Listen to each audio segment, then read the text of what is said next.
Midi 14h, Sud Radio, la France dans tous ses états. 19h, vous passez un par ma cellule. J'ai comme le sentiment d'une évasion avant pas longtemps. 60 minutes pour passer ce mur et se tirer aussi loin que possible. J'avais envie de me faufiler par là parce que je veux sortir. Nicolas Sarkozy descendant d'une voiture devant son domicile parisien.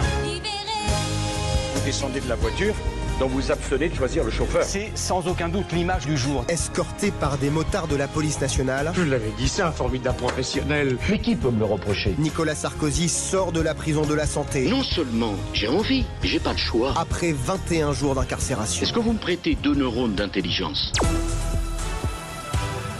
Déjuge-t-il la correctionnelle? Nicolas Sarkozy est sorti de la prison de la Santé car la Cour d'appel a considéré que son maintien en détention n'était pas justifié.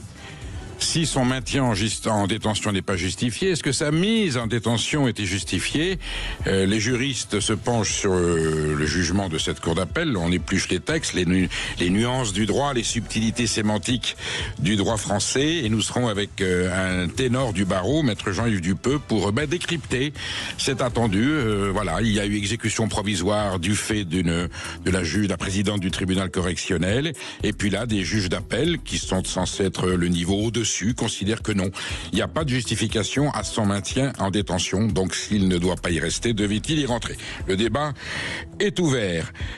11 novembre, aujourd'hui, 107e commémoration de l'armistice du 11 novembre 1918 au terme de la première grande guerre. Immense tragédie dans l'histoire du monde et de France.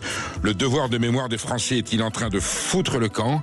On va y revenir 3 fois, et notamment avec Maude Koffler qui va nous parler de la dégradation d'un monument aux morts, et on en parlera avec un général de gendarmerie qui préside justement, j'allais dire, la façon de rendre mémoire, de respecter la mémoire de nos morts de cette guerre et de tous les autres à une date où nous sommes justement confrontés, nous aussi, à la tragédie du terrorisme.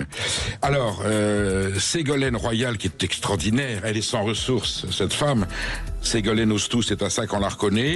Elle déduit que les raisons qui ont condamné Nicolas Sarkozy, qui ont provoqué la condamnation de Nicolas Sarkozy à 5 ans de prison, laissent supposer que la campagne électorale de 2007 avait été financée de façon un petit peu illicite, que par conséquent le résultat n'est pas juste, il n'est pas conforme au suffrage universel, et pourquoi est-ce qu'on n'inverserait pas le résultat? Et donc, alors je ne sais pas, est-ce qu'elle veut être présidente tout de suite? Est-ce qu'elle attend le prochain tour? Enfin bon, sa suggestion est juridiquement et politiquement très très très originale. On essaiera d'en comprendre un petit peu plus. On va voir quelle majorité pour suspendre la réforme des retraites. C'est un imbroglio sans nom. On n'a jamais vu une telle cacophonie. Les Renaissance, enfin EPR dit qu'ils vont s'abstenir, donc c'est le RN qui va venir au secours de Sébastien Lecornu. Quand on sait la ferveur, l'acharnement avec lequel cette loi a été votée, en disant que c'était absolument incontournable pour l'avenir de la France, et là ce pauvre Premier ministre se démène pour trouver une majorité pour la suspendre. On est chez Ubu. Et puis nous verrons avec Mathieu Bobcoté, vous savez, cet expert politique québécois qui a un accent absolument ravissant, si tel l'Empire romain, les deux Occidents, puisqu'il dit qu'il y a une guerre des 2 Occidents, annonce la fin de notre civilisation. Bon, c'est un 11 novembre sous tension, mais on va essayer quand même d'y mettre de la ferveur, du cœur et un brin de patriotisme. À tout de suite. Sud Radio, la France dans tous ses états, l'humeur de Perico.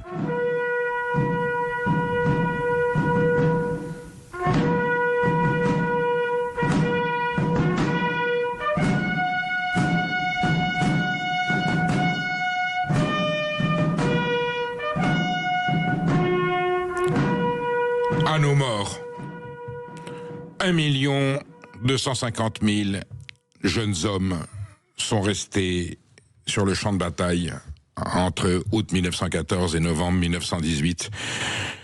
1 250 000 hommes valides, 80% de paysans, un traumatisme démographique, historique, sociologique, bien entendu.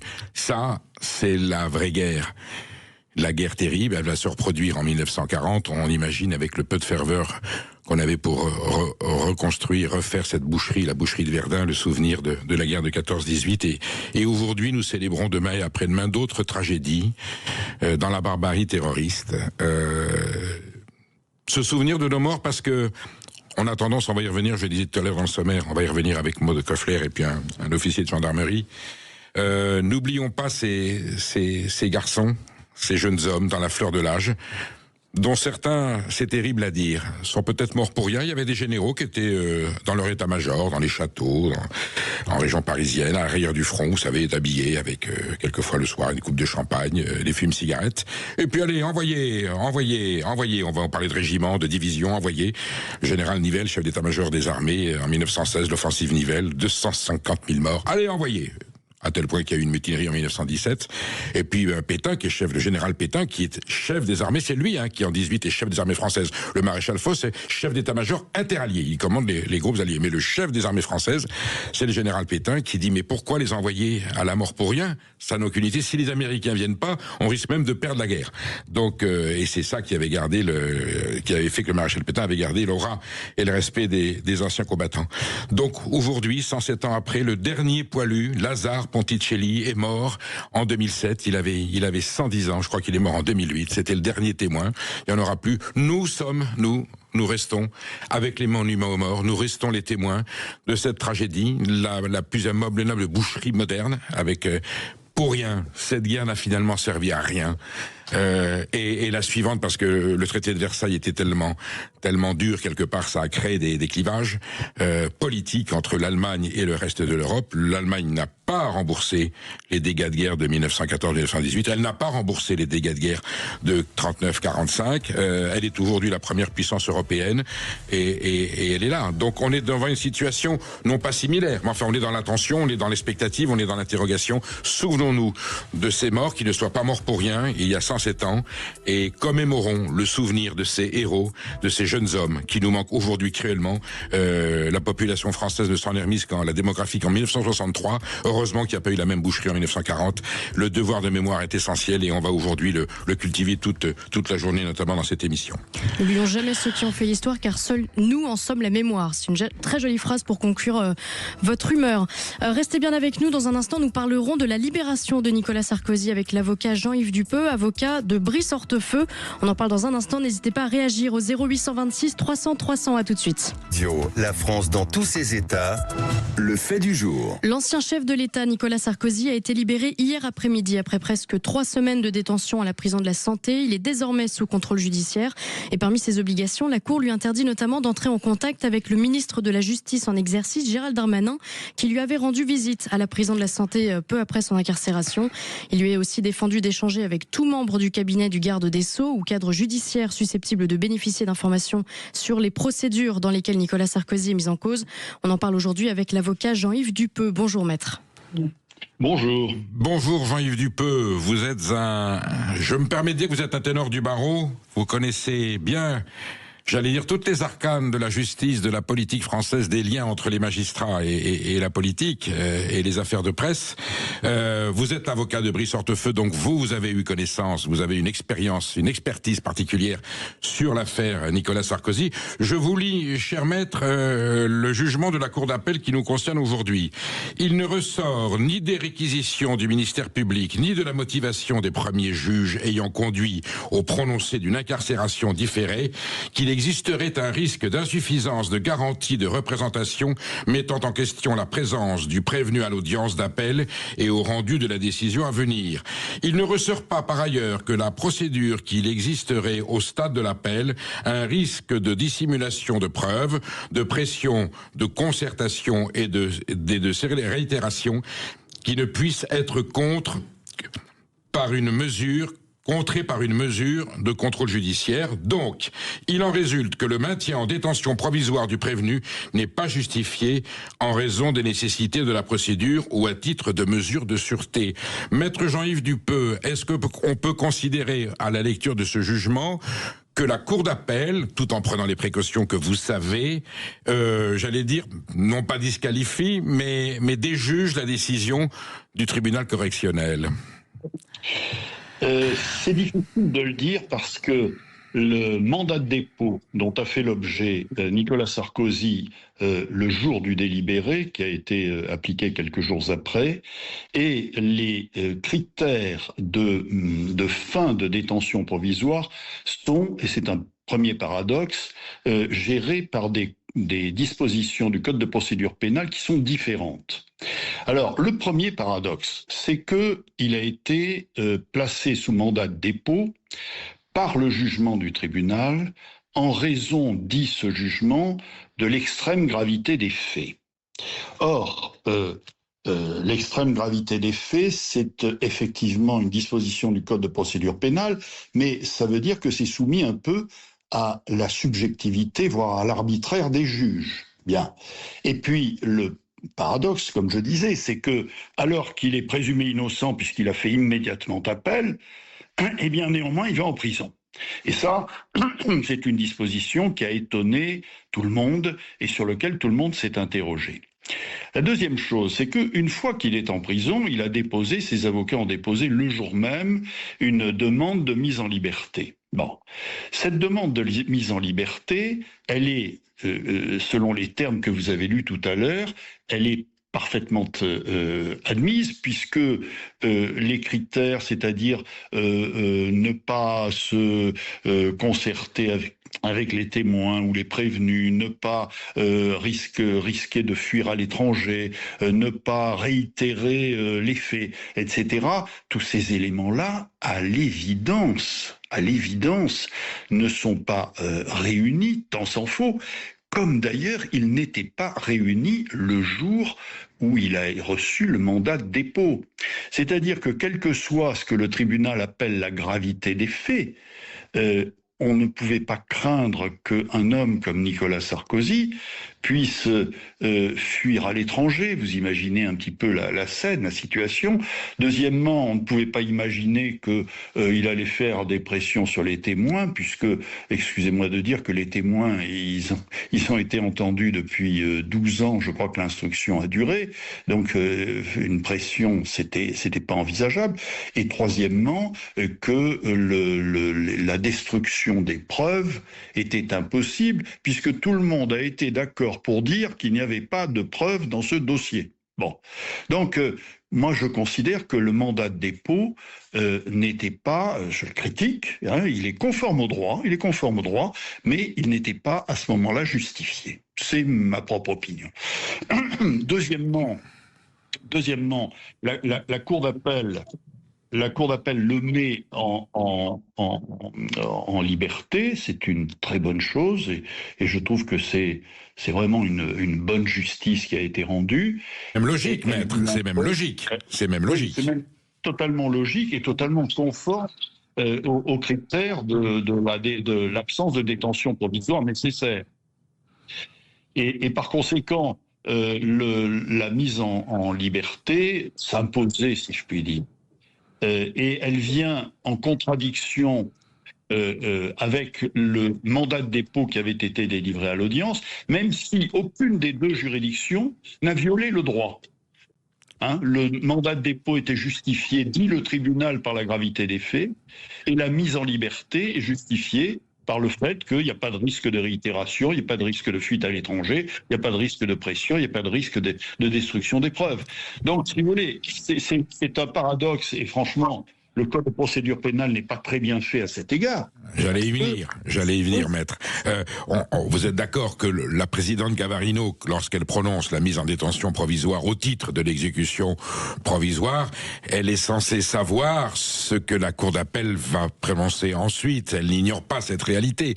Ces arguments sont quand même d'une faiblesse, même si vous me dites qu'ils sont légaux, qu'ils sont conformes au droit, ces arguments sont quand même profondément contestable, ce que confirme l'arrêt de la Cour d'appel qui élargit le président Sarkozy. Il y a quand même plus qu'un paradoxe. Il y a une contradiction, même si, et lorsque l'on lit les textes de loi, je suis très admiratif, maître, je suis journaliste, la subtilité de la langue française, j'allais dire le littérateur que peut être le magistrat dans l'écriture, avec les nuances, avec les détails, bien sûr, en termes de droit, les choses sont écrites de façon qu'elles ne soient pas contradictoires. Vous admettez que pour le commun des mortels, on ne comprend pas si on le relâche, là maintenant, en disant que c'est pas justifié, comment est-ce qu'on a pu l'y mettre, même si les textes de loi le permettent, en termes de morale publique, vous comprenez que ça choque les gens.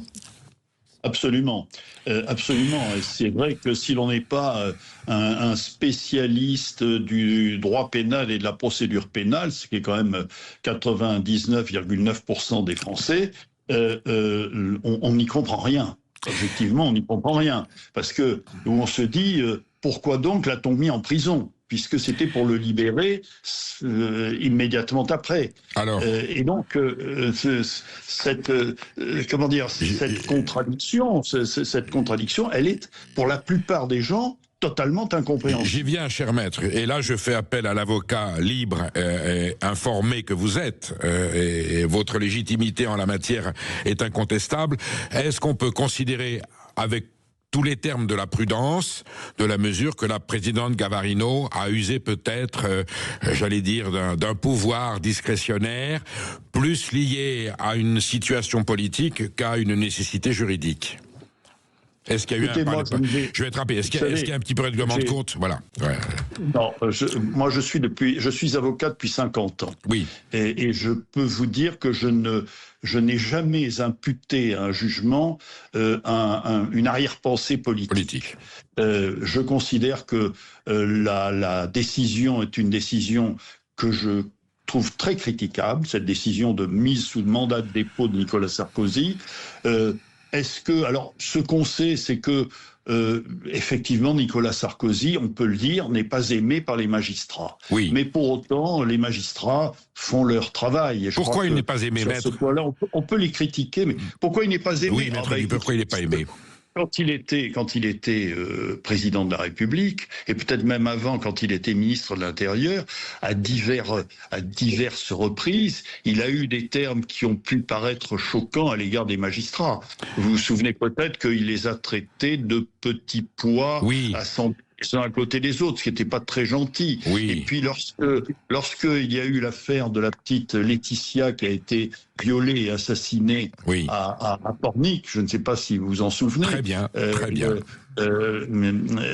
Nicolas Sarkozy s'en était pris avec des termes assez violents à l'ensemble des juges d'application des peines dont il considérait qu'ils faisaient preuve d'un laxisme coupable. Débat qui reste ouvert, cher maître, vous êtes d'accord? Ce débat reste toujours d'actualité. Oui, ce débat reste toujours d'actualité, mais ça avait généré à l'époque une espèce de levée de bouclier de la part de tous les juges d'application des peines de France, suivis par tous les magistrats de France. Donc c'est sûr qu'il y a un espèce de contentieux ancien entre Nicolas Sarkozy et la magistrature. Alors, pour autant, moi je ne peux pas, je critique cette décision, mais je n'y vois pas d'arrière-pensée politique. Bon, je ne vous l'ai pas fait dire et vous ne l'avez pas dit, nous sommes tout à fait d'accord. Alors ensuite, est-ce que vous vous régalez, maître, avec la subtilité de l'interdiction de Nicolas Sarkozy de rencontrer Gérald Darmanin? Je pense que la magistrature ne s'adresse pas directement à son ministre de tutelle. Si tu vas pas à Lagardère, c'est Lagardère qui ira à toi. Ça veut dire, si tu n'iras pas à Darmanin et Darmanin n'ira pas à toi. Est-ce qu'il y a une petite subtilité juridique quand même dans cette interdiction? Et un petit clin d'œil coquin. Oui, écoutez, c'est plutôt cette deuxième hypothèse que je vois. Bon. C'est-à-dire que, comme vous le savez, le garde des Sceaux, Gérald Darmanin, premièrement, est un ami très proche de Nicolas Sarkozy. Deuxièmement, il lui a rendu visite à la prison de la Santé. Oui. C'est le droit, effectivement, d'un garde des Sceaux de se rendre dans n'importe quel lieu de détention. Mais là, c'était un peu particulier. Et ça a été critiqué, notamment par le procureur général près la Cour de cassation. Il y a effectivement un petit problème en ce qui concerne le garde des Sceaux, qui est quand même celui qui donne des instructions d'ordre général au parquetier, et le fait que les gens qui vont requérir devant la cour d'appel de Paris soient sous la dépendance hiérarchique, encore qu'ils revendiquent une indépendance. Mais enfin, il y a quand même un petit mélange des genres, et c'est sans doute cette espèce de petite gifle qu'a voulu envoyer la cour d'appel en manifestant cette cette obligation de ne pas fréquenter ni le garde des Sceaux lui-même, ni, d'après ce que j'ai lu, les membres de son cabinet. Tout à fait. Et tous ceux qui sont dans la hiérarchie de la chancellerie. Merci maître pour ce précieux témoignage. Vous avez éclairé notre ignorance en matière de droit. À très bientôt. Pourquoi les Français se détournent-ils des commémorations et comment les sensibiliser à leur propre histoire? On en parle dans un instant avec le général d'armée 2e section David Galtier. Mais d'abord les perles. Ségolène Royal qui voudrait prendre la place de Nicolas Sarkozy, Rima Hassan et Sandrine Rousseau qui se crêpent le chignon. Voilà, il y a pas mal d'informations sur lesquelles vous pouvez réagir au 0826 300 300. On attend vos appels. À tout de suite. Sud Radio. Parlons vrai. Parlons. Sud Radio, la France dans tous ses états, les perles du jour.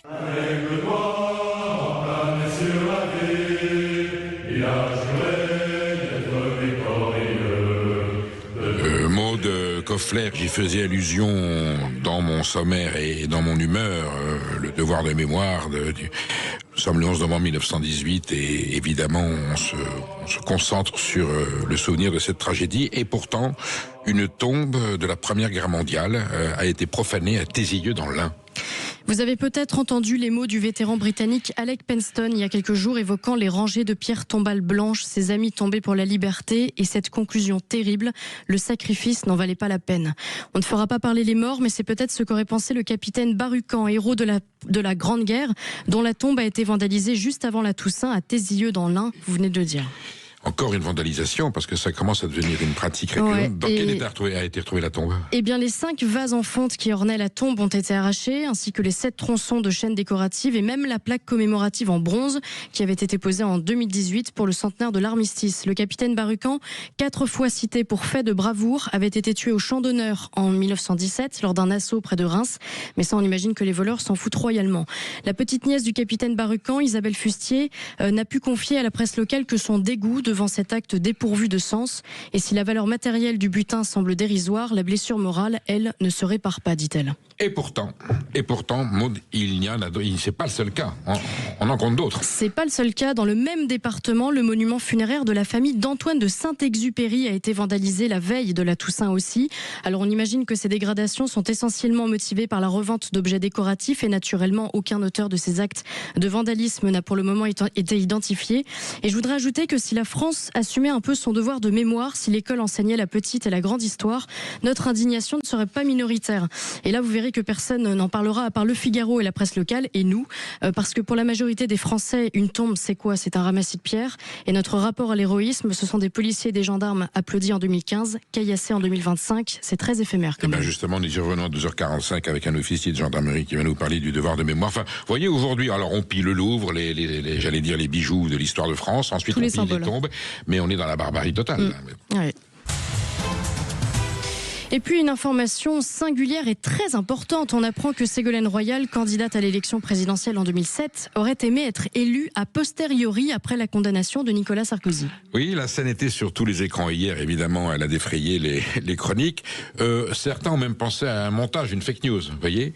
Et Ségolène Royal, très sereine d'ailleurs, conclut que les différentes condamnations de Nicolas Sarkozy mettant l'accent sur les problèmes de financement et les fonds illicites dont il aurait pu disposer, on pouvait en conclure que le résultat de l'élection présidentielle était faussé, puisqu'avec, comme elle a dit, tant de moyens, il a contourné quelque part le scrutin par des moyens financiers dont elle ne disposait pas, que donc ce résultat n'est pas légitime, et que si ce résultat n'est pas légitime, il fallait donc peut-être l'inverser. Elle le dit sur TF1, Bruce Toussaint lui dit, mais enfin Ségolène Royal, le score est quand même sans appel. Je crois qu'on est à 46-9 et 53-47. En gros, il n'y a pas de contestation. On n'est pas à quelques milliers de voix.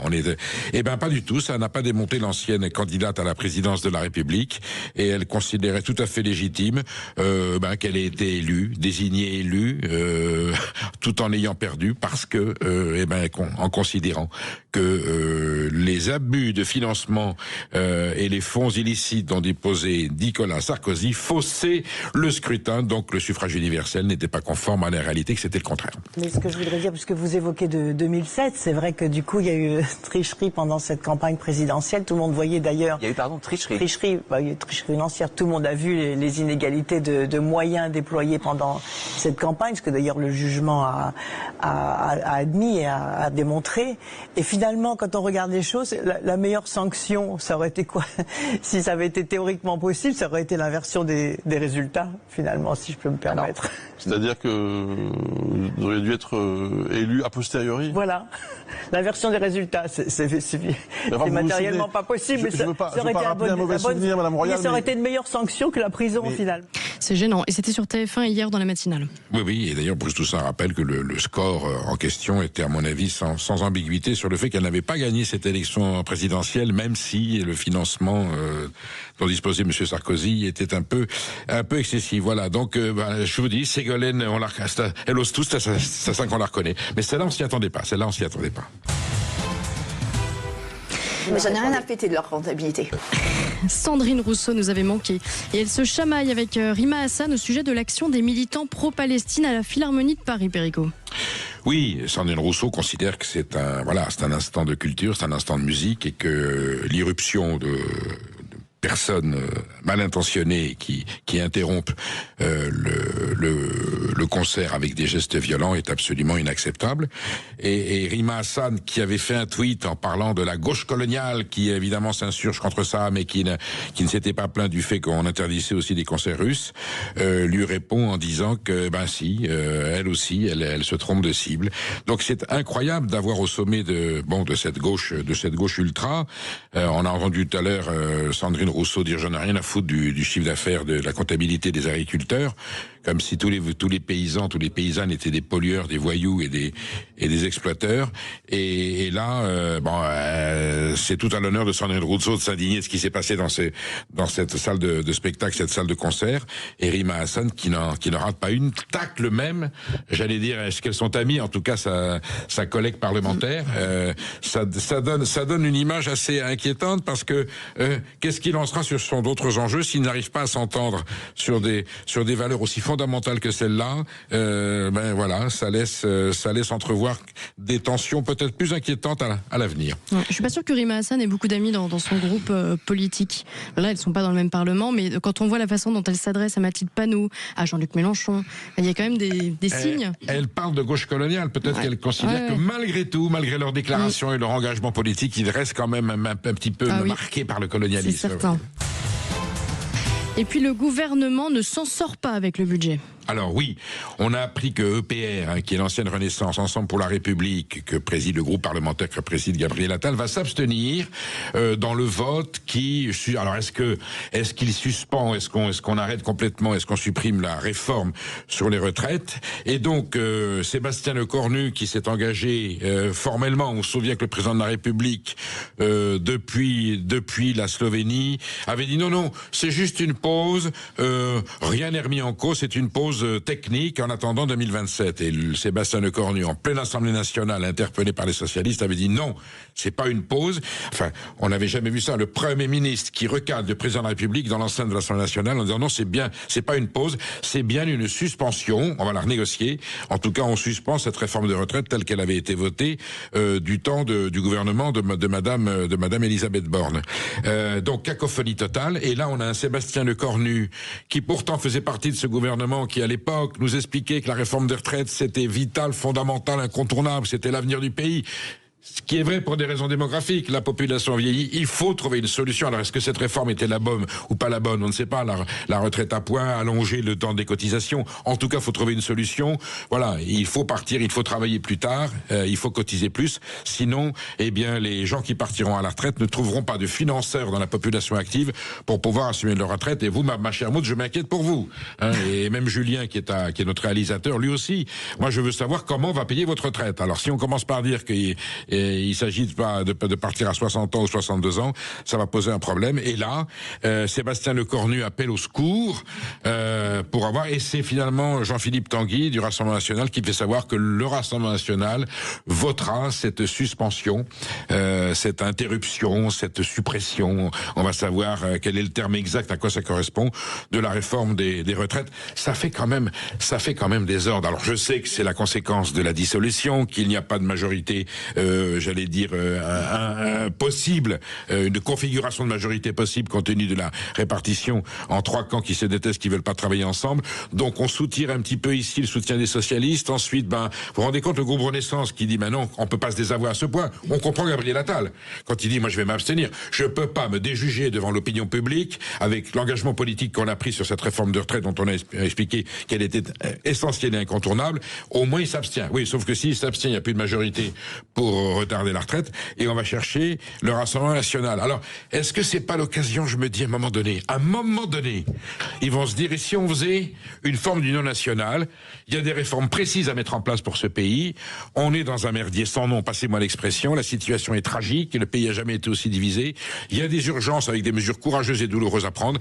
Est-ce qu'on pourrait pas faire, j'allais dire, un comité des bonnes volontés nationales, du courage républicain, de se rassembler autour de la table et dire, voilà, quelles sont les 10-15 réformes qu'on est tous d'accord pour voter, et puis ensuite on continuera à se chamailler dans l'hémicycle pour les autres. Enfin, on sait qu'il y a en tout cas aujourd'hui une recherche de consensus qui dépasse les clivages politiques, et Sébastien Lecornu finalement va peut-être se révéler un très grand Premier ministre, puisqu'il n'a plus du tout de majorité, et pourtant il va arriver, on l'a bien vu, ils ont fait passer quelques lois sur la sécurité sociale. Est-ce que Sébastien Lecornu, avec sa baguette de magicien, dans la mesure où le président de la République lui laisse les mains libres et ne l'enquiquine pas, peut-être que Sébastien Lecornu va nous faire des numéros d'acrobatie politique et parlementaire qui va lui permettre de faire passer cette réforme des retraites.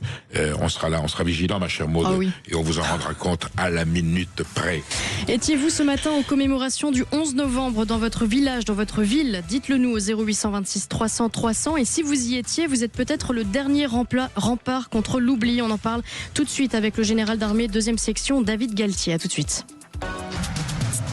Midi 14h, Sud Radio, la France dans tous ses états. En janvier 2016, un sondage indiquait que 85% des Français affirmaient qu'il est primordial en France de commémorer de grands événements passés pour en transmettre le souvenir aux jeunes générations. C'est ce qu'on appelle le devoir de mémoire. Pourtant, au jour de commémoration, les places sont vides, les Champs-Élysées quasiment déserts, on ne pavoise plus, on ne célèbre plus. Alors comment redonner aux Français le goût du souvenir et du patriotisme? On en parle avec le général d'armée 2e section et président de la Fondation Maison de la Gendarmerie, David Galtier. Bonjour. Bonjour. Mes respects, mon général. Merci d'être avec nous sur cette antenne. Vous représentez une institution que les Français vénèrent, qui est la maréchaussée, la gendarmerie, qui sont des militaires, qui sont des soldats de l'ordre. Mais c'est un corps qui n'a pas démérité durant les guerres et qui assure la sécurité du pays quand les hommes sont au front. Général David Galtier, est-ce que vous considérez que la conscience nationale est à la hauteur des enjeux historiques et que notre jeunesse est bien formée au culte de la mémoire de ceux qui sont morts pour la France? Eh bien, je rentre des cérémonies du 11 novembre, enfin, l'une des cérémonies du 11 novembre, à la Porte d'Aix, à Marseille. Je peux vous dire qu'il y avait de nombreux jeunes, de nombreuses classes d'élèves présents autour de nous, autour de ces soldats. On était ravis. Au fil du temps, je crois que enfin, cette habitude se prend d'amener des classes et puis même dans les collectivités de demander aux jeunes représentants, la ville, le département, la métropole, la région, d'être présents pour célébrer ce jour qui n'est pas une simple date pour moi, c'est vraiment un repère national et moral.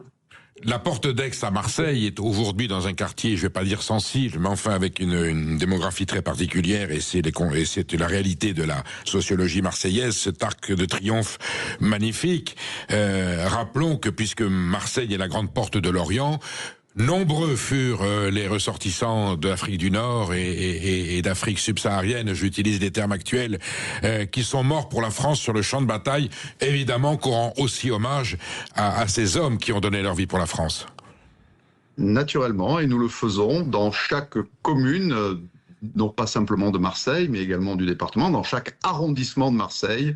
Vous savez qu'il y a la fameuse 3e DIA, l'héritière, c'est la 3e division, et c'est le général de Montsabert qui commandait ses troupes avec beaucoup d'entrain et qui ont permis la libération de Marseille. Nous ne l'oublions pas, comme nous n'oublions pas non plus, par exemple, nos alliés, et c'était hier le Veteran Day. Et nous sommes allés au cimetière, également au Parc Borelli, devant les tombes de nos alliés, commémorer ces journées particulières. J'ai rencontré un jour un ancien combattant de la Wehrmacht qui me disait que quand on savait que le tabor marocain arrivait, c'était des guerriers tellement furieux, tellement efficace qu'on fuyait. Même nous, les Allemands, qui étions l'armée qui faisait peur, quand on savait que le tabor arrivait, on partait en courant parce qu'on tombait sur plus dur que nous, plus combattants, plus vigoureux que nous. Mon général, aujourd'hui, les monuments aux morts sont au milieu des villages, avec ces noms. Quand on va voir la liste des noms, ces jeunes hommes, je disais tout à l'heure 1 250 000 hommes dans la force de l'âge qui sont tombés au champ d'honneur. Je vous disais l'éducation nationale, je discutais hier avec Dimitri Kazili qui a fait un livre sur est-ce que la France est en train de perdre sa mémoire. Est-ce que vous estimez pour autant que les institutions éducatives font le nécessaire pour qu'on se souvienne bien de ce qui s'est passé et surtout on voit bien, c'est pas totalement oublié, ça peut se reproduire. Il faut les y encourager, en tout cas. J'étais aux côtés de la proviseure du collège Chappe hier. Je serai avec les élèves du collège Mallarmé tout à l'heure. Certains étaient présents. Donc, quand il y a une volonté, il y a un chemin. Et vous avez rappelé ce 1 200 000 morts, cette saignée. Je voudrais rappeler aussi les 4 millions de blessés qui ont laissé une France en désarroi. Les infirmes, les gueules cassées. Absolument. Et ça, on n'a toujours pas réglé la saignée de 14-18 et la France a eu du mal à s'en relever. Il faut le dire. Et c'est pourquoi la conservation de cette date est très symbolique. Ça va au-delà d'une date, je le disais encore. Maud Koffler.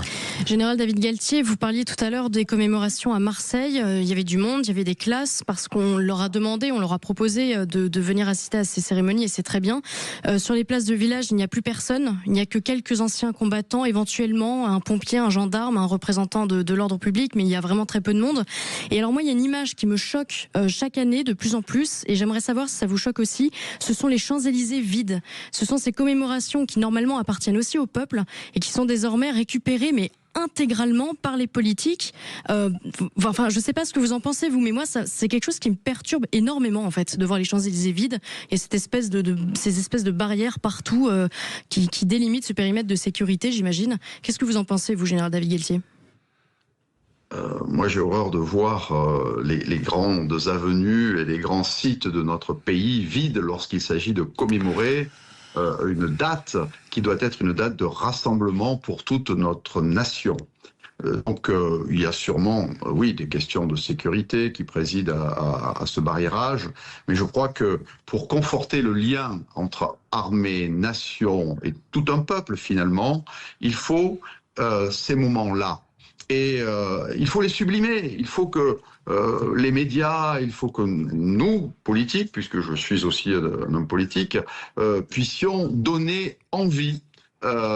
Et ce n'est pas simplement honorer les combattants d'hier, c'est aussi parler de ceux d'aujourd'hui qui défendent notre nation sur les théâtres d'opérations extérieures. Alors, il faut faire œuvre de pédagogie, parfois peut-être même être un peu directif. Vous parliez d'éducation nationale et de dire, bon, c'est une journée qui est consacrée, ou en tout cas une demi-journée, à aller vers ces monuments, vers ces villages qui sont parfois un petit peu désertés. C'est dommage, parce que ce message-là, il est fort. Et il doit être éternel et il faut le conforter. Mon général, vous vous souvenez que le président Valéry Giscard d'Estaing avait envisagé en 1976 de supprimer la commémoration du 8 mai, puisqu'on voulait envoyer un message de paix dans la construction européenne au chancelier Helmut Schmidt de la République fédérale allemande. Finalement, on a maintenu le 8 mai, qui est une date très importante, parce que politiquement, la guerre de 39-45 a une symbolique plus forte encore que celle de 14-18, qui était une guerre vraiment des nations et de l'impérialisme. Il est important de maintenir, nous sommes bien d'accord, parce qu'on dit oui, mais la commémoration, le monument aux morts, tout ça, c'est la France d'hier. La chanson de Brassens, vous savez, l'oncle Tommy, cette espèce de pacifisme. Il est important de garder ces commémorations, même si on n'a plus de survivants. Hein. Je disais, Lazare Ponticelli est mort en 2007. Il faut garder ces commémorations.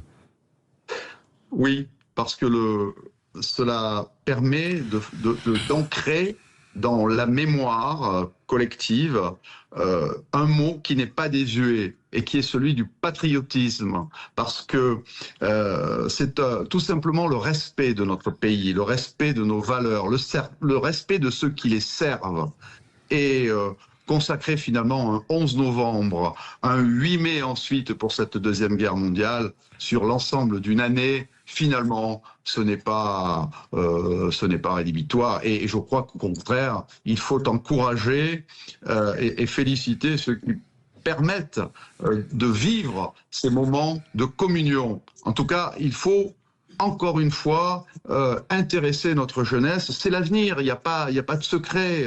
On ne va pas fabriquer avec ça. Moi, mon père a répété souvent la formule du général de Gaulle: ceux qui n'ont pas de mémoire n'ont pas d'avenir. Oui, effectivement. Alors, il faut donner et il faut renforcer cette mémoire. Mon général, on va pas revenir sur le bien fondé ou pas de la suppression du service national par le président Jacques Chirac en 1995. Est-ce que pour autant, si on a quelque chose que l'on peut regretter, c'est que le fait de cette suppression du service national, c'était l'occasion quand même pour la jeunesse française et de ceux qui étaient là de se remémorer, de prendre conscience de ce patriotisme, des enjeux nationaux. Voilà. Est-ce qu'on pourrait trouver un moyen, sans refaire le service militaire tel qu'il était, voilà, de préserver cette conscience nationale à travers la commémoration de ces événements? Alors, il n'y aura plus, on le sait, le service militaire traditionnel qu'on l'a connu. C'est impossible à pratiquer aujourd'hui. Les installations n'existent plus. L'armée même, ou les armées qui encadraient ce service militaire ne sont plus formatées pour le faire, ne disposent plus des budgets nécessaires.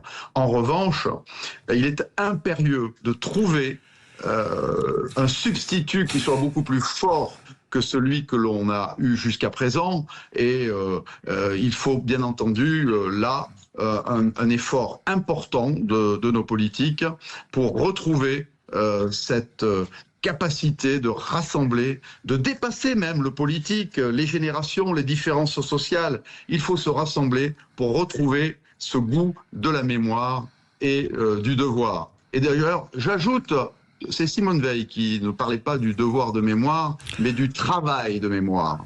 C'est un travail du quotidien et il faut l'encourager. Merci mon général. Honneur et patrie, valeur et discipline, ce sont des mots qui vous touchent, je suppose. Merci d'avoir été sur Sud Radio aujourd'hui. Merci général de Guettier. Je rappelle que vous êtes général d'armée, 2e section et président de la fondation Maison de la Gendarmerie que nous saluons bien sûr. Dans un instant, et si l'Occident n'existait déjà plus? On en parle avec Mathieu Bock-Côté, journaliste, auteur de Les Deux Occidents aux éditions La Cité. C'est tout de suite après la pub. Et n'hésitez pas à nous appeler 0826 300 300. À tout de suite.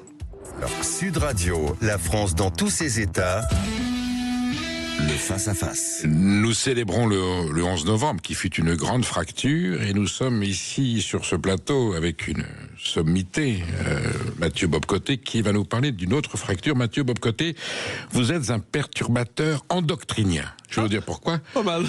Nous avions eu Francis Fukuyama, avec la fin de l'histoire, rebuté. L'histoire n'est pas terminée, elle n'est pas morte, on le sait très bien. Nous avions le choc des civilisations, rebuté. La Chine et l'Inde entrent dans la danse et changent la donne. Nous avions, enfin, le camp du bien et le camp du mal. C'était si facile, c'était réglé. Rebuté, le plus salaud des deux n'est pas celui qu'on croit. Et vous voilà, j'allais dire, bordel, avec les deux Occidents.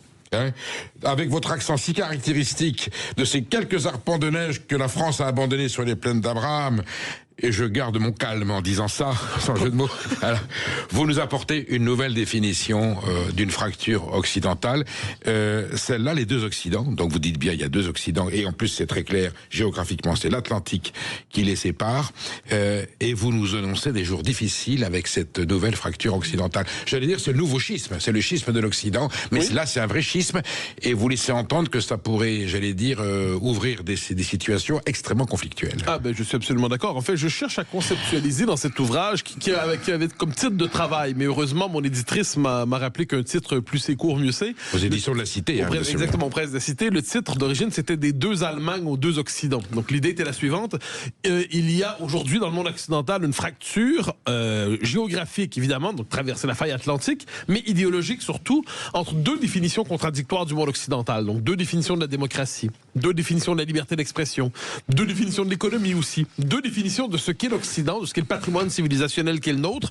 Et ça s'inscrit dans une histoire qui est, je dirais, l'éclatement, l'épuisement du cycle de 1989. Le cycle de 89, vous avez référé à Fukuyama, on pourrait dire que c'était, avec la chute du communisme, on bascule dans une forme d'utopie babélienne. Donc on se contente pas de dire l'URSS est tombé, les peuples dominés par les soviétiques sont libérés. On entre dans l'utopie mondialiste, l'utopie babélienne. Donc fin des frontières, fin des nations, fin des terroirs, fin des identités, fin des cultures, passage de la diversité des peuples à l'interchangeabilité des populations, sans frontiérisme généralisé. Mais au même moment, cette histoire, on peut la raconter autrement. Pendant une trentaine d'années, il y a une forme de contestation qu'on va nommer populiste, identitaire, conservatrice, mais qui était toujours traitée à la manière d'une forme des derniers spasmes d'une humanité agonisante, le monde d'avant, le paléo-occident, les conservateurs arriérés. Or, il se trouve que depuis quelques années, cette contestation dite populiste a progressé. D'abord à la périphérie de l'Empire, qu'elle souvent dans les pays de l'Est. En Europe occidentale, elle était confinée à la fonction tribunicienne du politique, les partis qui étaient extrême droitisés. Mais là, l'an passé, elle est victoire électorale. En fait, on pourrait dire Brexit, aussi Trump 1, mais surtout l'an passé, victoire de Donald Trump, qui fait en sorte que cette insurrection prend le pouvoir au cœur de l'Empire à Washington, avec une réaction européenne assez vive, et là on voit les deux Occidents se manifester devant nous. Vous donnez une définition très précise de la situation, vous dites c'est à ce choc au cœur même de la démocratie occidentale, ou ce qui passe pour tel, on viendra pourquoi vous dites ce qui passe pour tel, qu'est consacré le présent ouvrage. J'entends ici raconter le choc entre la rébellion et l'Empire qui contre-attaque, belle allusion. Il s'agit d'un moment suspendu dans l'histoire où la légalité et la légitimité ne coïncident plus nécessairement, où les institutions ne font plus consensus. C'est terrifiant comme bilan. Mais alors ça arrive. Donc il y a un monde légal et un monde légitime. Mais on pourrait presque raconter l'histoire de la Ve République ainsi, avec ce rappel. La Ve République naît dans un moment de dissociation de la légalité et de la légitimité. En 58. On pourrait dire que la Ve République ne naît pas dans des circonstances virginales. La légitimité l'emporte sur la légalité, tout en maquillant ça sous le signe de la continuité juridique. Aujourd'hui, qu'est-ce qu'on voit par exemple en Europe? Avec un risque de coup d'État en plus, plus ou moins. Peut-être même s'en était. Voilà, plus ou moins suscité. Je pense que le général de Gaulle a su maquiller les choses correctement pour fonder une démocratie autrement. Mais qu'est-ce qu'on voit aujourd'hui dans le monde occidental? On voit de plus en plus des populations qui sont traitées comme des populations factieuses. Donc, et une élite qui nous dit, mais ce peuple, finalement, a tort, et ce peuple est dangereux, il est factieux, il est inquiétant, il est traversé par trop de préjugés. Dès lors, qu'est-ce qu'on doit faire? Eh bien, il faut verrouiller les institutions pour empêcher la révolte populaire de se traduire en moment politique nouveau. Et là, on le voit notamment avec cette chose très particulière qui est la redéfinition de l'état de droit. L'état de droit, pour vous, pour moi, probablement, c'était globalement la défense des libertés publiques, le contrôle de constitutionnalité des lois en fonction de l'interprétation donnée par le constituant. Et là, ça a changé complètement. On est aujourd'hui... Le concept de Montesquieu, on va dire. Oui, voilà. Globalement, jusqu'aux années 70, pourrait-on dire, jusqu'à Raymond Aron. Or, il y a un basculement, jusqu'au général de Gaulle. Et là, il y a un basculement ces dernières années où on dit, devant un peuple factieux, un peuple inquiétant, un peuple réactionnaire, un peuple qui sent mauvais, il faut, autrement dit, empêcher ce peuple de pousser l'insurrection, la jacquerie, jusqu'au changement de régime. Donc là, qu'est-ce qu'on voit? Et là, il y a 4 événements qui me semblent importants. Eh bien, il faut mater la souveraineté populaire insurgée. Premier élément, l'annulation d'une élection en Roumanie, en décembre 2024, moi, qui m'a marqué, pour ne pas dire traumatisé. Le résultat de l'élection déplaît, on l'annule sous des prétextes fallacieux. Deuxième exemple, en Allemagne. J'ai pas de sympathie particulière pour l'AfD, loin de là, mais vouloir interdire le principal parti d'opposition, on n'avait pas pensé à ça depuis longtemps. En France, 2021-2022... Ou pardon, où on fait voter comme en Irlande. Oui, bien sûr. On vote non, traité considérable. Vous allez voter jusqu'à voter oui. Et là, c'est bon. Et ensuite, 2021-2022 en France, avec c'était assez fascinant, la séquence Le Pen-Zemmour, on croyait qu'ils pouvaient l'emporter. Et là, Laurent Fabius et d'autres disent, faites un instant, si jamais ils l'emportent, ils ne pourront pas tenir leur référendum. Nous allons programmer en quelque sorte son caractère anticonstitutionnel. On va verrouiller l'usage possible du référendum. Et plus récemment, en Grande-Bretagne, on a quand même le retour d'une forme de police politique qui nous rappelle certaines pages de Kundera. C'est-à-dire, vous faites un tweet et à 6h du matin, la police vient cogner chez vous pour dire toc, toc, toc, monsieur, il y a 2 mois, il y a 6 mois, vous avez fait un tweet inquiétant. Ça, c'est un exemple que vous citez souvent. Qui m'obsède. Dans le monde occidental, normalement, on ne se faisait pas déranger chez soi tout le matin pour avoir fait un tweet qui déplaît aux autorités. Or... Si, mais dans d'autres régimes. Oui, justement, mais pas dans l'Occident qui était le nôtre. Il se trouve que notre Occident devient aujourd'hui, c'est ma boutade ces temps-ci, je dis les pays de l'Ouest, l'Ouest, ce qu'on appelle autrefois l'Ouest, nous sommes les nouveaux pays de l'Est. Et il y a quelque chose d'assez inquiétant avec ça, c'est que l'extension du domaine du propos haineux, l'extension du domaine du propos on doit plus débattre avec lui, mais conduire devant les tribunaux ceux qui le tiennent, ne cesse de s'étendre. Ajouter à ça la lutte contre la désinformation, ce qu'on nomme désinformation, c'est-à-dire toute hiérarchisation de l'information qui déplaît au régime, eh bien, il y a une tentation autoritaire et peut-être même plus qui s'exprime en Europe occidentale. Vous citez même Éric Honecker, l'ancien leader de la RDA qui est réfugié au Chili et qui dit mais la RDA, il y avait un pluralisme. Voilà. Oui, mais ça, absolument. Vous êtes bien aimable de le noter parce que c'est un passage important du livre pour moi, puis ça a été peu noté jusqu'à présent. Honecker disait il y a un pluralisme, mais dans le respect du socialisme. Mais aujourd'hui, on nous dit il y a un pluralisme, disent-ils, mais dans le respect de ce qu'ils appellent l'état de droit, l'idéologie diversitaire. Et si vous sortez de l'idéologie obligatoire imposée, dès lors, vous êtes hors du pluralisme légitime. Et notez, soit dit en passant, Éric Honecker, et c'est pour ça que je fais la comparaison, en 89, lui, il dit on ne doit rien céder aux mouvements démocratiques et nationaux qui s'expriment en ce moment, parce que la moindre brèche dans ce qu'on appelait le mur antifasciste, dans le mur de Berlin, la moindre brèche nous fera tomber. Et bien de la même manière, aujourd'hui, j'ai l'impression que celle que j'appelle tendrement la Kaiser von der Leyen considère que la moindre brèche dans l'orthodoxie européiste pourrait entraîner une forme de chute du régime européiste, de l'oligarchie qui la porte, de la nomenclatura qui l'accompagne. Et dès lors, il y a la tentation autoritaire de nos élites, mais au nom d'une défense de la démocratie. C'est pervers. L'image du Kaiser est très bien. On la voit très bien avec sa casque à pointe en plus. Donc elle a une caricature des mauvais côtés de l'aspect germanique. Le Premier ministre Tusk, polonais, a dit « Je ne savais pas que Mme von der Leyen faisait encore partie du gouvernement de l'Allemagne ». Donc on verrouille les institutions à travers une redéfinition de l'état de droit devenu structure explicitement répressive des aspirations profondes du ou des peuples. On y est. Donc la démocratie, là aujourd'hui, elle est entamée, elle est menacée. On nous fait le coup ensuite de la modification de la définition de la démocratie. La démocratie libérale, normalement, c'est la souveraineté populaire et les libertés publiques, puis avec le curseur qui se déplace entre les deux pôles. Aujourd'hui, on nous explique que la démocratie a de moins en moins à voir avec la souveraineté populaire. Donc la souveraineté populaire devient le résidu d'une conception antérieure de la démocratie. Et si vous vous tournez vers la souveraineté populaire, on vous soupçonne tout de suite d'aller vers la tyrannie de la majorité. En oubliant que par là, il y a l'envers, c'est la tyrannie des minorités aussi. Et je pense que ce qu'on voit, donc, on s'est tournant de la démocratie, mais d'une définition falsifiée de la démocratie qu'on mate les peuples aujourd'hui.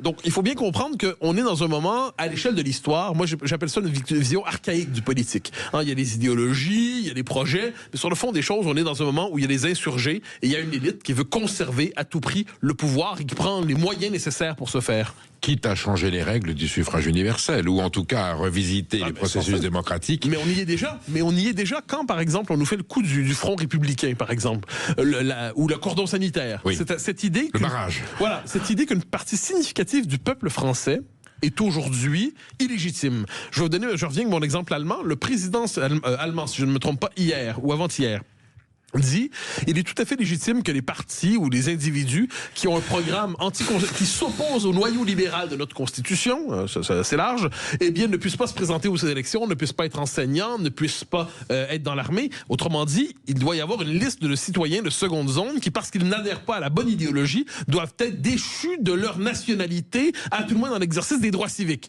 Deux catégories de citoyens, parce que certains pensent bien, d'autres mal. Encore une fois, qu'on explique où est la démocratie. Nous sommes toujours avec Mathieu Bock-Côté. Nous sommes en train de réfléchir à plusieurs questions qui sont fondamentales sur l'avenir de notre continent et même de la planète. Sommes-nous toujours en démocratie et quelles sont les nuances entre libéralisme et illibéralisme? On va y revenir dans quelques instants. On vous attend. Surtout ne nous quittez pas et appelez-nous au 0826 300 300. Il est prêt à répondre à toutes vos questions, même les plus insidieuses. Midi 14h. Sud Radio, la France dans tous ses états. Nous sommes avec Mathieu Bock-Côté, auteur des Deux Occidents, un document, j'allais dire, historique, politique, extrêmement pédagogique. On pourrait inviter la classe politique et nos dirigeants à le lire parce que je pense qu'ils auraient des codes d'explication de ce qui va se passer et de la façon dont il faut gérer la réalité à laquelle nous sommes confrontés. Vous dites, Mathieu Bock-Côté, l'Europe néolibérale dénonce et invente une Europe illibérale censée être engendrée par un populisme fascisant, en étant arrivé à la notion du remplacement du peuple cher à Bertolt Brecht. Quand le peuple vote contre le gouvernement, il faut remplacer le peuple. Ce qui est certain, c'est qu'on considère que le peuple aujourd'hui est une unité problématique. C'est-à-dire que le peuple serait, et je me rappelle, c'est Jacques Attali qui disait à peu près la chose ainsi, après le Brexit. Il nous dit... Le peuple est commandé par des humeurs, quelquefois il est victime ou il est soumis aux passions suscitées par les démagogues. Donc, il faut faire en sorte de canaliser, encadrer la souveraineté populaire de telle manière à ce qu'elle ne se présente pas contre le progrès. Donc, il avait par exemple 2 mémoires, je le dis de mémoire, mais après le Brexit dit il faudrait dans les faits pour valider le référendum, 3 référendums dans l'année avec des marges de 60% nécessaires de majorité pour rendre possible quelque chose comme le Brexit. Mais la question que je me pose à ce moment, c'est qui sont les interprètes et les théologiens qui peuvent nous dire ce qu'est le progrès et ce qui ne l'est pas. Parce que M. Attali est un homme assurément intelligent, mais j'ai pas du tout la même définition que lui du progrès. Or, le fait est qu'on avait cru, dans notre société, que le pluralisme démocratique permettrait justement une forme de délibération saine, entre des confrontations inévitables entre visions du monde qui n'ont pas pour vocation de se réconcilier, mais de s'affronter de manière pacifiée. Or, aujourd'hui, on nous explique, on en a plus... En fait, je vous dirais ça plus simplement. Le théâtre démocratique était toléré et accepté tant que tout le monde était globalement dans la même direction. Donc, il y avait le centre-gauche, le centre-droit, les sociaux-libéraux, les libéraux sociaux, qui disaient on est dans la même direction, on a les mêmes objectifs, pas les mêmes méthodes, pas les mêmes moyens, mais on a les mêmes objectifs. Dès lors que les gens disent oui, on joue le jeu démocratique parce qu'on croit à la démocratie, mais nos objectifs ne sont pas les mêmes, on accepte qu'ils se présentent tant qu'ils sont dans la fonction tribunicienne. Le jour où ils quittent les marges de l'opposition et qu'ils sont dans la possibilité de l'emporter, on dit il faut changer les règles pour empêcher les illégitimes de l'emporter. Quel est le risque? Alors, on a deux situations. Soit, j'allais dire, une acculturation des masses par un système éducatif qui est défaillant. Donc, ils n'ont plus totalement, j'allais dire, les notions de conscience. Et on se souvient en 2005, lorsque le non l'a emporté à 54,8, suite à, vous savez, c'est un professeur d'économie à Marseille qui avait ses premiers réseaux sociaux. Bon. Et qu'est-ce qu'avait dit l'intelligentsia de gauche, Serge July en tête? Le peuple ignare a voté de façon fasciste, faut-il le déposséder? Mais comme au moment du Brexit, je me permets de faire le lien. Tout à fait. Comme avec Trump 1 et 2. Absolument, les mêmes insultes. Quand le peuple vote mal, on considère que le peuple est une collection de crétins édentés, malodorants, qui ne devraient pas voter parce qu'ils n'ont pas les compétences civiques nécessaires pour ce faire. Alors, ma question est-ce que, j'allais dire, le camp du bien, justement celui qui veut supprimer le suffrage universel qui lui échappe, est-ce qu'ils ont aujourd'hui des moyens de conditionnement, d'orientation des votes? Déjà, il y a une conséquence. L'abstention est dramatique. Ça, c'est quoi? Ça, c'est la masse qui dit, puisqu'on m'écoute pas, puisque je sers à rien, je vais plus voter. Vous savez, ça sert le jeu du système. Le nombre de Français qui m'ont dit au fil du temps, depuis que je viens ici, depuis que je suis ici, qu'ils n'ont plus voté depuis le référendum de 2005. Ah oui, carrément. Ça me frappe. Et des gens qui ne sont pas des excités, pas des excentriques, des gens qui disent, bon, si sur les questions les plus essentielles, notre vote ne compte plus, eh bien, pourquoi on voterait sur le reste? Ça, je l'ai entendu souvent. Ensuite, je pense que le conditionnement de la population par tout le dispositif antifasciste fonctionne encore aujourd'hui. On l'a vu en 2024. Oui. Alors, il y avait d'excellentes raisons de ne pas voter pour le Rassemblement national, pour le camp national, pour tous ces gens. Il y a d'excellentes raisons de les critiquer, de critiques fermes. Le retour du Troisième Reich n'en était pas une. Si c'était, Mathieu Bock-Côté, que ce fameux front républicain, j'allais dire engendré par une union entre un accord entre Ruffin, Mélenchon et Gabriel Attal, qui était un barrage au Rassemblement national. Il a indigné les électeurs de droite qui ont voté à gauche. Il a scandalisé les électeurs de l'ultra-gauche qui ont voté à droite. Parce que quand on fait un front républicain, on va jusqu'au bout, on gouverne ensemble. Et là, on a dû avouer, dès le lendemain matin, dès le 8 juillet 2024, ah non, c'était juste pour faire barrage. Oui. On reprend les couteaux et on va s'égorger, on continue à s'égorger. Vous vous rendez compte? Mais il a fonctionné. Le résultat, il a fonctionné tactiquement. Mais stratégiquement, c'est la catastrophe avec une Assemblée nationale ingouvernable. Je suis d'accord, mais je vous dirais que cela dit, on est depuis 2017, mais même depuis bien avant ça, dans le principe de ce que j'appelle la majorité négative. C'est-à-dire, la principale fonction de celui qui dirige est de ne pas être l'autre personne. Donc, qui suis-je? Je ne suis pas l'autre. Votez pour moi pour cela. Le fait est qu'à terme, il est de plus en plus difficile de gouverner quand vous n'avez plus de légitimité avec un contenu, une légitimité positive. Ensuite, je constate que, et ça c'est presque le mot qui aujourd'hui, je pense que Proudhon a une formule en disant en politique qui dit humanité ment. Eh bien, je dirais aujourd'hui, en politique aujourd'hui, qui dit extrême droite ment. C'est-à-dire le concept d'extrême droite, j'en avais beaucoup parlé dans mon livre précédent, l'extrême droitisation du désaccord, l'assimilation à l'extrême droite, une forme de un terme d'ailleurs flottant, à la définition imprécise, qui peut tomber sur la tête de tout le monde, selon les exigences idéologiques du moment, eh bien le renvoi à l'extrême droite de tous ceux qui sont en désaccord avec l'idéologie diversitaire, avec la théorie du genre, l'immigration massive, la submersion migratoire, faites la liste de tout ça, eh bien c'est un élément, à mon avis, profondément antidémocratique et qui est au cœur du régime. Le jour où le concept d'extrême droite cesse d'être cru, on bascule dans une nouvelle séquence historique. Mais pour l'instant, il fonctionne encore. D'ailleurs, aujourd'hui, extrême droite et extrême gauche ont été dépassés. On dit ultra droite et ultra gauche. En fait, on a banalisé des significations qui étaient extrêmement violentes, qui étaient très précises. Et comme on réalise qu'elles ne correspondent pas à la réalité, on est obligé de trouver des superlatifs pour définir des mots. Ça devient super, giga, méchant, extra droite, pas gentil, pas fin, anthropophage. Il y a quelque chose là-dedans dans ces termes. Vous savez, moi, j'ai un souci en politique et je l'applique même... quand je parle de mes adversaires, c'est je refuse de coller une étiquette à des gens qu'ils ne revendiquent pas pour eux-mêmes.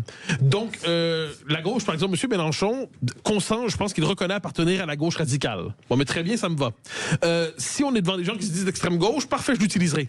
L'extrême droite, je n'ai jamais rencontré quelqu'un sans réclamer. Ensuite, parce que j'ai souvent eu ce débat-là, si je dis l'extrême droite n'existe pas comme concept, ça ne veut pas dire que le fascisme n'existe pas, que le nazisme n'existe pas, que les libertariens n'existent pas, que les monarchistes n'existent pas, que les bonapartistes n'existent pas, que les souverainistes n'existent pas. Ça veut dire que le concept d'extrême droite sert à mettre tous ces gens-là dans la même catégorie d'infréquentables et en une fonction de nazification par contamination. Et j'ai l'impression que cette nazification de l'adversaire existe encore aujourd'hui. Quand en Allemagne, j'y reviens parce que ça me frappe, quand en Allemagne on nous explique qu'on doit retirer les droits civiques des électeurs ou des cadres de l'AfD parce que ça représenterait le retour du Troisième Reich, je me dis, est-ce qu'on pourrait s'affranchir un jour de la mémoire de la Deuxième Guerre mondiale et ne pas conditionner notre lecture du présent par quelque chose qui remonte quand même à il y a quelques décennies? Ça va loin. Alors, on va mettre un peu les pieds dans le plat parce qu'il y a des thèmes que vous abordez, des sujets, des suggestions que vous faites qui sont pas du tout encourageantes. En cas de retour des démocrates à la Maison-Blanche, doit-on redouter un retour de bâton terrible, un retour des bellicistes? Et est-ce qu'ils prendront, les démocrates, je dis bien l'aile gauche, est-ce qu'ils prendront des mesures qui pourraient empêcher qu'il y ait un jour une nouvelle inversion? Est-ce qu'ils peuvent verrouiller la société américaine? J'ai l'impression qu'ils le font d'une manière indirecte. C'est-à-dire, comme c'est Elon Musk, quoi qu'on en pense, qu'il avait noté assez justement, mais c'était pas le seul, il disait la submersion migratoire qu'on connaît aux États-Unis aussi a pour fonction de changer le corps électoral de telle manière qu'à terme, on ait une majorité démographique structurellement pro-démocrate. C'est ce qui s'est passé en Californie. En la Californie, on oublie que la Californie est un État assez républicain à l'échelle de l'histoire qui bascule dans les années 90 et aujourd'hui, ça devient inimaginable, un basculement inverse. Donc il y a ça. Ensuite, je pense que vous avez raison de nous conduire là. Toute la bataille de Trump, encore une fois, quoi qu'on en pense, que c'est un personnage brutal et à qui on peut reprocher bien les choses, Trump dit s'est développé depuis 80 ans, 70 ans, 50, 30, 20 ans, une structure de pouvoir indépendante des élections. Donc l'État administratif, ce qu'il appelle aussi l'État profond. Le pouvoir immense d'une forme de juristocratie. Donc il nous dit, aux États-Unis, c'était tout l'objectif de 2020-2024. Quand il dit à ses équipes, trouvez-moi un chemin juridique qui me permette de gouverner, de donner un sens à mon mandat. Parce que gagner l'élection ne suffit pas, il faut être capable de gouverner ensuite. On peut se considérer que par ailleurs, il n'y parvient pas autant qu'il ne le souhaiterait. Peut-être est-ce une bonne chose. Mais les démocrates contrôlent encore beaucoup de choses aux États-Unis. Et je ne parle pas simplement d'État. Ils contrôlent encore une bonne partie du pouvoir culturel, une bonne partie de l'administration. Ensuite, je ne crie pas au scandale, mais je pense que pour eux, pour plusieurs d'entre eux, ils espéraient liquider politiquement Donald Trump une fois pour toutes, en ayant l'impression de mater une rébellion. Ils n'y sont pas parvenus et aujourd'hui, ils paniquent. Mathieu Bock-Côté, on va tout à l'heure, dans quelques instants, aborder le sujet de cette arme que le système peut utiliser pour contourner le suffrage universel, qui est l'immigration, les flux migratoires, la nouvelle démographie. Vous restez avec nous, vous nous appelez au 026 0826 300 300 et Mathieu Bock-Côté se fera une joie de répondre à vos questions. Je pense qu'il y a aujourd'hui des thèmes qui sont abordés dans ce livre qui déterminent notre avenir dans un avenir très proche. Hélas. Sud Radio, la France dans tous ses états. Mathieu Bock-Côté, notre échange n'est pas rassurant, mais il est éclairant. Et c'est peut-être de l'éclairage qu'on pourra tirer une façon de se rassurer, les deux Occidents, aux presses de la cité. On rappelle la phrase de Valéry Giscard d'Estaing, de l'invasion. Il parle d'invasion en 1991, lui qui est quand même le centrisme modéré, et jusqu'à la submersion migratoire évoquée il y a quelques mois par François Bayrou, qui n'est pas non plus un fasciste ni un xénophobe, en passant par les propos d'Alain Juppé sur l'islam, disant que c'était pas compatible avec les fondements de la République, et Jacques Chirac qui disait il sera quand même très important de faire une différenciation entre le peuple français et ceux qui viennent de l'extérieur. On voit aujourd'hui que, eh bien, quelque part, on fait appel, alors vous appelez ça le terranovisme, on se souvient que Terra Nova c'est l'association en disant on va changer le peuple puisque le peuple vote maintenant à l'extrême droite, les ouvriers, la classe, les prolos, les pulassieurs, on va les remplacer par des gens qui viennent d'ailleurs. Ça y est, on y est là. D'autant que alors moi, je réduis jamais rien à une stratégie, mais le fait est que des penseurs à gauche ont explicitement dit, je me rappelle, je perds son nom, mais c'est un conseiller proche de Tony Blair, qui disait l'immigration va soutenir structurellement le Parti travailliste parce que c'est un électorat qui vote à gauche pour différentes raisons. Même lorsqu'ils sont très conservateurs culturellement, ils s'inscrivent néanmoins dans le multiculturalisme plus l'État social. Donc il disait, même s'ils sont très très réac, ils vont préférer voter à gauche. Jean-Luc Mélenchon a vérifié en partie que ce phénomène était... C'est le moins qu'on puisse dire. Voilà. Prenez, et là je vais vous donner un exemple qui vient de chez moi, mais c'est important. Au Canada, en 1995, au Québec plus exactement, il y a un référendum sur l'indépendance. Qu'est-ce qu'on a vu? L'État fédéral a décidé d'accélérer les procédures de naturalisation de l'immigration, donc d'enregistrement de nouveaux citoyens. Pourquoi? Pour augmenter le corps électoral qui risquait de voter non. Et c'est ce qui s'est passé. Résultat, 49,4 pour le oui, 50,6 pour le non. 99% des anglophones votent pour le Canada, c'est normal. 61% des francophones votent oui, 95% des immigrants votent non. Pourquoi je vous donne ce fait-là? Vous vous souvenez de la phrase de Jacques Parizeau? Mais bien sûr, c'est vrai qu'on était battus dans le fond par quoi? L'argent et les votes ethniques. Cette allusion, il est lynché quand il est diabolisé comme pas possible. Or, ce qui est fascinant, c'est qu'on voit simplement à ce moment-là, factuellement, une instrumentalisation politique de l'immigration. Et depuis 95, chez nous, l'État fédéral a tout fait pour augmenter le poids de la population immigrée au Québec. Pourquoi? Parce que pour créer une forme comment on pourrait dire ça? Une minorité de blocage, un verrou démographique sur l'avenir politique du Québec. Alors, je quitte le Québec à l'instant. Franco et le gouvernement espagnol ont fait la même chose au Pays Basque, ça n'a pas marché. Les Espagnols qui sont d'origine, qui sont venus au Pays Basque, ont pris fait et cause, se sont intégrés et votent aujourd'hui pour les partis nationalistes alors qu'ils ne sont pas d'origine. Alors basque. C'est pas le cas chez nous, c'est pas le cas chez nous, hélas. Mais qu'il y ait une instrumentalisation politique de l'immigration est une donnée factuelle. Quand François Hollande se fait élire en 2012, si je ne me trompe pas, il y a des drapeaux, tous les drapeaux sauf le drapeau français en fait, qui sont là pour célébrer sa victoire. Ça veut dire quelque chose.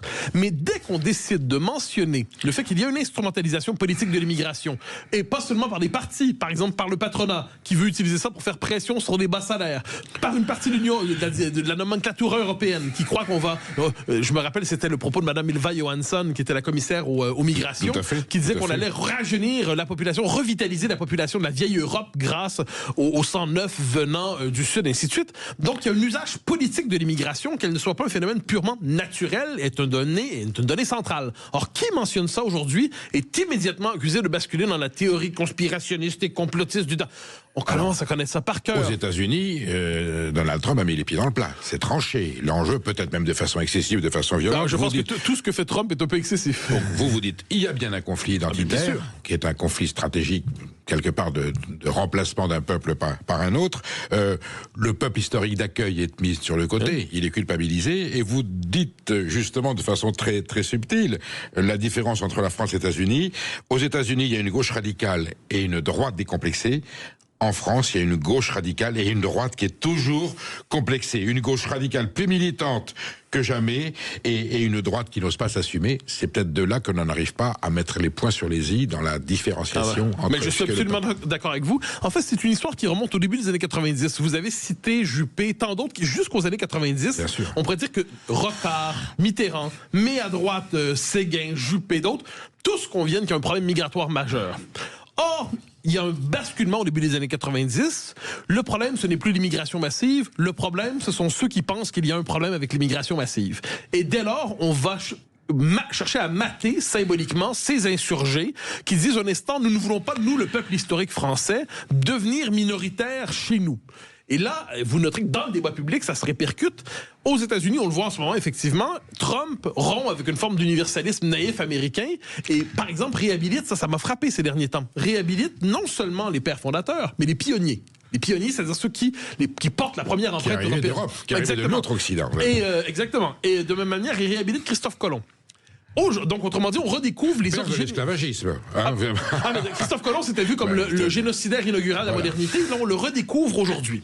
Inversement, alors qu'il représente l'expansion européenne, dans l'esprit de conquête de l'Europe dans un moment d'explosion absolue. Inversement, en France, je le vois dans le débat public, la censure de la droite nationale a fait en sorte qu'il y a deux options possibles. Soit d'un côté le multiculturalisme, soit de l'autre côté une forme d'universalisme assez vide qui ne fait pas référence au peuple français. Donc on a le droit de dire universalisme, laïcité, mais le peuple historique français, c'est-à-dire prendre les mœurs du pays qui nous accueille, s'assimiler. C'est pas une question de race, c'est une question de culture. Mais la référence au peuple historique français est effacée, donc ne reste plus qu'à la France, les droits de l'homme, les ci, les ça. Mathieu, même ce terme peuple historique français, si vous dites toujours dans un débat politique, mais vous êtes lynché immédiatement. Mais bien sûr. Non, mais peuple historique, hein. Français de souche, ça c'est même plus la peine d'en parler. Le français de souche n'existe que pour être mentionné négativement. J'ai souvenir de François Hollande qui dit, ça doit être autour de 2016 ou 2017, il y a un crime terrible. Et soudainement, François Hollande dit, oui, vous savez, le criminel en question, c'est même un français de souche. Hein. Donc, autrement dit, pour nous rappeler, le français de souche il retrouve ses droits pour être fustigé. Alors qu'un Québécois de souche, c'est une réalité. Alors ça existait, vous savez, c'est particulier parce que pendant longtemps, je vous la fais courte, c'est intéressant le cas du Québec là-dessus.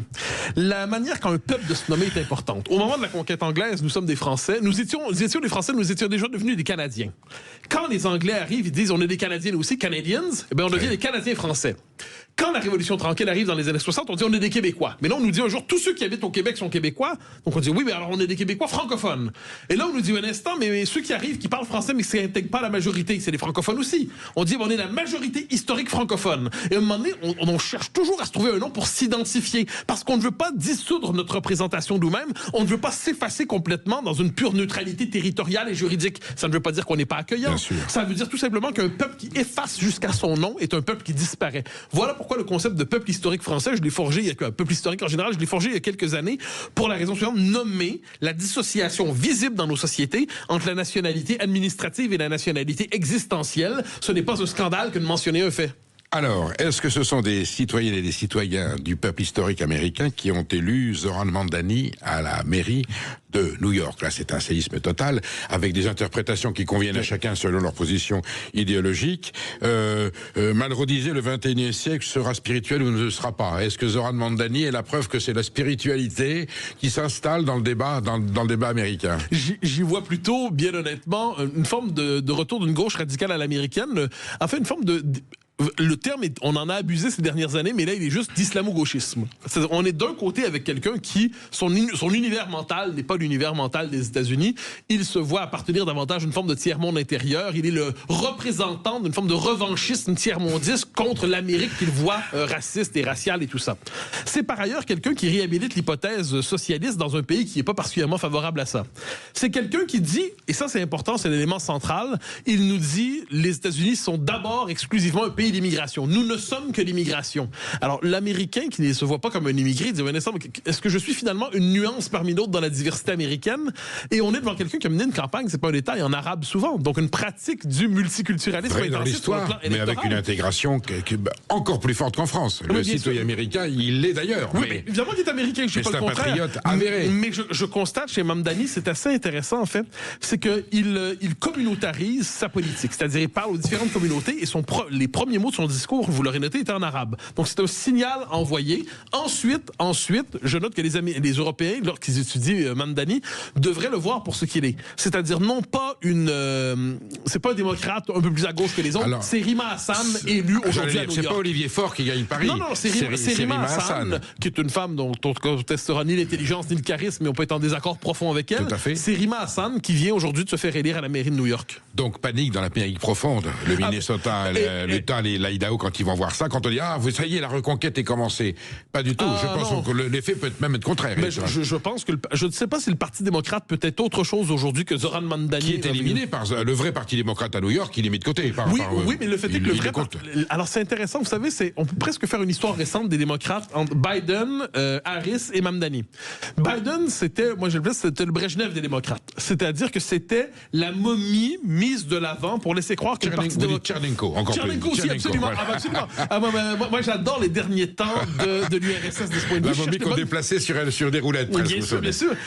Ou Gromyko, quand sais-je. Mais alors, on est devant, avec Biden, c'était la dernière illusion d'un Parti démocrate qui serait encore celui de Kennedy.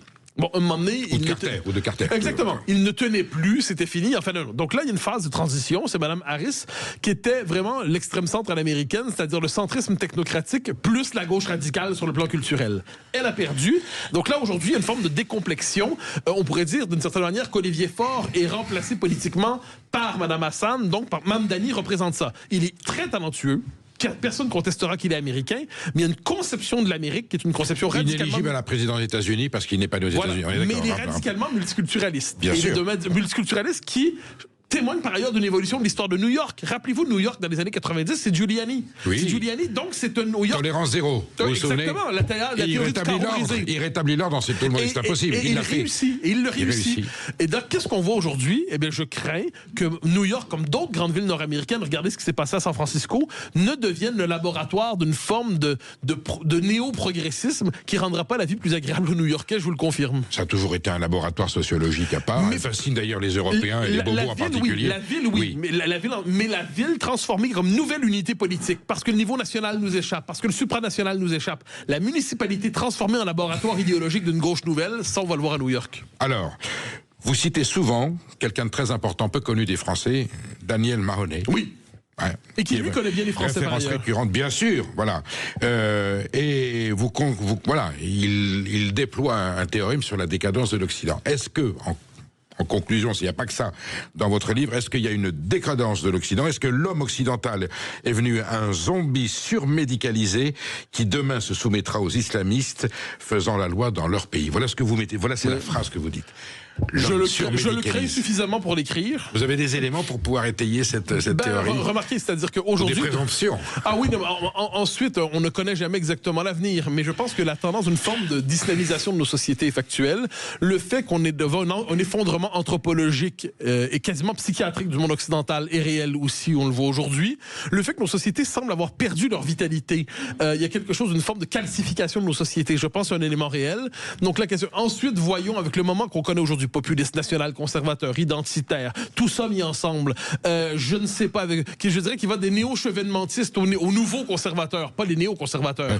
Est-ce que tout ça, ça représente un sursaut ou le dernier spasme? Je ne sais pas. On continue à en parler dans quelques instants avec Mathieu Bock-Côté, les deux Occidents, un décryptage absolument hallucinant de la réalité à laquelle nous sommes confrontés. À tout de suite et appelez-nous au 0826 300 300. Est-ce la fin de notre civilisation? Donnez-nous votre avis au 0826 300 300. On est ensemble jusqu'à 14h avec Mathieu Bock-Côté sur Sud Radio et on vous donne la parole. Alors prenez-la, 0826 300 300. À tout de suite. Midi 14h, Sud Radio, la France dans tous ses états. Nous sommes avec Mathieu Bock-Côté, auteur des deux Occidents aux presses de la Cité. Je lui dis bien un document historique et pédagogique, voilà, à lire d'urgence, mais surtout si vous avez des responsabilités politiques, ça peut vous éclairer. Je crois que la classe politique française se cherche un petit peu en ce moment, elle hésite. Où est-ce qu'on va, d'où on vient? Là, on aura quelques éléments, quelques références et quelques paramètres qui permettent de prendre des décisions politiques opportunes par rapport à l'avenir, j'allais dire même du monde occidental. Je vous pose la question, est-ce que, en conclusion, alors il n'y a pas qu'une conclusion dans votre ouvrage, est-ce que la chute du mur de Berlin, finalement, dont on s'est réjoui en 89, les deux Allemagnes, finalement, c'est la fin des deux Allemagnes. Est-ce que c'est pas une catastrophe? Non, je demeure là-dessus. Alors, vous savez, moi, j'ai un souvenir, j'avais quoi, à ce moment-là, 8-9 ans, et mon paternel me met devant la télévision en me disant, voilà la chute du mur. Il me dit quelque chose, je me rappelle, on vient de gagner. C'est-à-dire, dans son esprit, je le comprends, c'est un moment absolument historique. J'ai trop de sympathie pour la cause des Baltes. J'ai trop de sympathie pour les peuples d'Europe de l'Est qui ont subi à la fois la domination russe et la domination communiste pour avoir quelque nostalgie de ce mur. Ensuite, je constate qu'on ne s'est pas contenté, c'était le début de notre échange, on ne s'est pas contenté avec la chute du mur de dire c'est la fin du communisme et c'est la libération des nations dominées. On s'est dit c'est le début de l'utopie mondialiste. Et le fait est, et ça c'est une chose, c'est pour ça que je cite souvent Zinoviev. Zinoviev dit très rapidement, il le voit, il dit c'est comme si l'esprit qui prédominait à l'Est avait migré à l'Ouest avec la chute du mur. Comme si l'histoire de l'Europe occidentale et de l'Occident plus largement était aujourd'hui, à certains égards, avec bien des nuances, une poursuite de l'histoire de l'URSS par d'autres moyens. Et ça, c'est le véritable enjeu. Et là, je dirais qu'il faudrait le faire tomber à nouveau, ce mur. Oui, mais qu'est-ce qu'on comprend en lisant les deux Occidents? C'est que ce mur s'est déplacé et il devient, sans allusion à ce qu'il fut, le mur de l'Atlantique. Ah oui, bien sûr. Il y a cette césure. Vous dites, les deux Occidents, comme les deux Allemagnes, elles n'entendent plus la démocratie de la même manière, l'universalisme de la même manière, la liberté d'expression de la même manière, la liberté d'association de la même manière, et la liberté de la même manière, tout simplement. Le malentendu transatlantique est là pour durer, et l'atlantisme, hélas, appartient en grande partie au monde qui s'est éteint en 1989. C'est ce que M. Vance dit à Munich. Oui, exact. Le discours de Munich est un discours historique. Alors, vous savez, qui a horrifié ici, j'allais dire, le camp de la bien-pensance. Mais il l'a horrifié d'autant plus, et je me permets de le dire, moi, c'est un des trucs qui m'a révolté avec la réception de ce discours, c'est que plusieurs articles de presse disaient discours effrayant, catastrophique, insultant. Un Trumpiste qui donne des leçons de démocratie à l'Europe occidentale. D'accord. Est-ce que là, on lisait l'article à la recherche des citations venant appuyer les termes terrifiants? Et très, très rarement, on citait le discours. Donc, autrement dit, c'est un système de conditionnement de l'opinion où on nous disait, voilà ce que vous devez en penser, mais ne le lisez pas directement, s'il vous plaît. Vous pourriez en penser autre chose. Et j'ai vu là-dedans cette espèce de, presque le mur de Berlin étant nouveau, hein, le mur de l'Atlantique. C'est un système de filtrage aussi de l'information pour empêcher que des nouvelles, des informations qui pourraient déstabiliser l'ordre européiste tel qu'on le connaît aujourd'hui ne parviennent au peuple. Donc, il y a cette idée que ce qu'on appelle, je pense, le DSA, les informations perturbatrices. Donc, on considère que l'information peut être vraie, mais si elle n'est pas présentée avec le bon angle, elle devient fausse pour le régime. Et ça, le contrôle de l'information, la pravdaïsation de l'information, l'appel à la délation des uns des autres, ça, c'est la stasification. Ça, effectivement, pour moi, il y a un petit parfum de RDA dans nos temps présents. Mathieu Bocoté, on va se projeter un petit peu dans l'avenir, hein, un avenir qui vous touche historiquement et territorialement. Si le Québec devenait libre, on se souvient du référendum de René Lévesque en 1976, perdu à nouveau en 1995 par Jacques Parizeau à quelques milliers de voix près, cette aspiration des Québécois à leur souveraineté, soutenue par toute la classe politique française. Je me souviens du résultat de 95, on avait Jean-Pierre Chevènement, Michel Rocard, à la délégation générale du Québec, Rupert Golèze, on était là, et quand on voit la perte, quel désespoir. Mais si l'Écosse, la Catalogne voulaient leur souveraineté, et la Corse n'en parlons pas, c'est hors de question. Ce Québec libre tel que vous l'aspirez, car vous êtes un patriote québécois. Je suis un indépendantiste convaincu. Voilà, dans le respect des institutions canadiennes. Hein, c'était la souveraineté association, vous vous souvenez? En 1980, René Lévesque, la souveraineté association. La souveraineté association. 95, souveraineté partenariat indépendance. Aujourd'hui, c'est très clair. Si elle devenait réalité, dans lequel des deux Occidents ce Québec se situerait-il? Alors, je me suis posé la question suivante. Attention ce que vous allez répondre. Je pense que le Québec sera un pont entre les deux Occidents.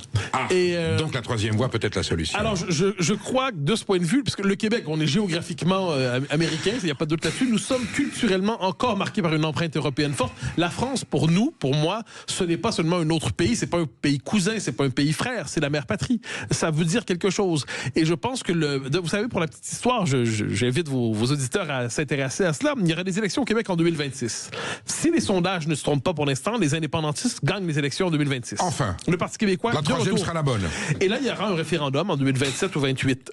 Alors... les données objectives sont compliquées. La transformation démographique du Québec s'est poursuivie depuis. Mais je crois sincèrement, et pas seulement parce que je le désire, je crois sincèrement que le prochain référendum sera le bon et que le Québec deviendra indépendant d'ici 2030. Avec un système social, économique différent. Avec, en fait, je dirais, l'aventure historique québécoise qui se poursuit, c'est-à-dire vivre l'Amérique en français, vivre l'Amérique sous le signe de devenir l'État-nation que nous sommes. Selon le principe du PQ, qui est le Parti québécois. Oui, parce que alors, qui est une coalition. Est-ce qu'on pourrait à ce moment-là voilà envisager, si ça tourne mal, le grand dérangement, mais non pas pour aller de Gaspésie en Acadie, mais d'aller en France vers le Québec, si on veut, en restant dans la culture française, dans nos valeurs, dans nos certitudes, dans notre patriotisme, quelque part, du coup, intra-atlantique, aller au Québec pour vivre une expérience qu'on vous savez, le nombre de Français qui s'installent au Québec depuis quelques années est significatif. Je dis souvent, les renforts sont arrivés un peu après 1760, mais beaucoup de Français s'installent et il y a une forme d'adhésion naturelle et spontanée au Québec. Pourquoi? Parce qu'on a le même arrière-fond civilisationnel, on a la même langue, on se connaît suffisamment pour avoir envie de se connaître davantage. Donc moi, je suis toujours heureux lorsque les Français veulent s'installer chez nous. Par ailleurs, je dis aux Français, n'abandonnez pas votre pays. Il est magnifique. La France, je ne dis pas ça à la manière d'un touriste crétin énamouré. La France est le plus beau pays du monde. Donc, à un moment donné, quand on a ce pays-là, on se bat pour le redresser, on le garde parce que c'est chez soi. Et par ailleurs, on sait que nos cousins québécois, nos frères québécois sont avec nous dans cette aventure. Quand mon fils vous écoute parler, il boit vos paroles et il dit, mais tu as vu, il connaît l'accent québécois. J'ai dit, écoute, c'est ainsi que Colbert et Louis XIV se parlaient, c'était l'accent, on dit le roué, bien sûr. Le roué, c'est moi, comme on disait. Et vous êtes le témoignage du français ancien. Vous dites en conclusion, votre conclusion, elle résume tout, elle est très forte, et vous citez une phrase de Monterland, la fausse puissance qui attise les haines et qui n'a pas de quoi se défendre contre elle, Henri de Monterland. Et votre dernière phrase, c'est Vae victis, malheur au vaincu, ou plus exactement, malheur au fort qui devient faible. Oui. Est-ce que nos forts sont en train de devenir faibles et vont être un jour vaincus? Je le redoute, je le crains, parce que je ne suis pas d'un fatalisme total, je m'interdis de croire que c'est définitif. Je dirais toute forme de diagnostic de décadence s'accompagne toujours d'une note de bas de page où on espère le sursaut. Et j'espère le sursaut, je le crois possible, mais je vois que les tendances lourdes ne jouent pas pour cela. J'ai l'impression que nous sommes témoins de la désoccidentalisation du monde, nous sommes témoins de la déseuropéanisation de l'Europe, nous sommes témoins de la défrancisation de la France, et pourtant nos peuples ne veulent pas mourir. Alors reste à voir, cela dit, si dans ce monde nouveau qui vient, est-ce que les élites qui sont les nôtres, qui pour l'instant cherchent à mater le désir de sursaut, est-ce qu'une nouvelle élite apparaîtra capable de porter ce désir de renaissance dans le meilleur sens du terme? Étant entendu qu'une certaine forme de consommation, de surconsommation, de néolibéralisation financière, le soda sucré et le hamburger industriel ne participent pas je suis absolument d'accord. Du sursaut des peuples. Je veux dire que quand on est en France, prendre comme je reprends votre formule, le burger industriel, il y a quelque chose d'un peu triste là-dedans. Et de ce point de vue, l'américanisation de nos cultures n'est pas l'équivalent d'une émancipation. Donc, le mur de Berlin, il fallait bien le... il fallait le faire tomber, assurément. Mais il ne faut pas le reconstruire. Justement, il ne faut pas le reconstruire. Il faudrait espérer que ces deux Occidents n'en refassent plus qu'un, une fois qu'ils se seront délivrés de leurs obsessions idéologiques. Et un jour peut-être, comme l'avait prédit le général de Gaulle, de l'Atlantique à l'Oural, quand la Russie sera devenue fréquentable et que ce ne sera pas un tyran qui sera à sa tête, peut-être qu'est-ce qu'on pourra repenser une Europe. On redécouvrira que les Russes ne sont pas que leur mauvaise part poutinienne, mais par ailleurs, pour l'instant, vous savez, en matière de prophétie du général, je préfère néanmoins, vous me le pardonnerez, vive le Québec libre. Très belle phrase, en 1967, je m'en souviens, à l'hôtel de ville de Montréal. Il est remonté sur le bateau le soir même, parce que le gouvernement d'Ottawa était évidemment très offensé. Exactement. Et il est rentré en France pour assumer, j'allais dire, la souveraineté de la France. Merci Mathieu Bock-Côté d'être venu témoigner. Métavique, vous reviendrez souvent, parce que le contenu de votre livre, à mon avis, prédispose à d'autres interventions et à d'autres décryptages de l'actualité. Merci. Sud Radio.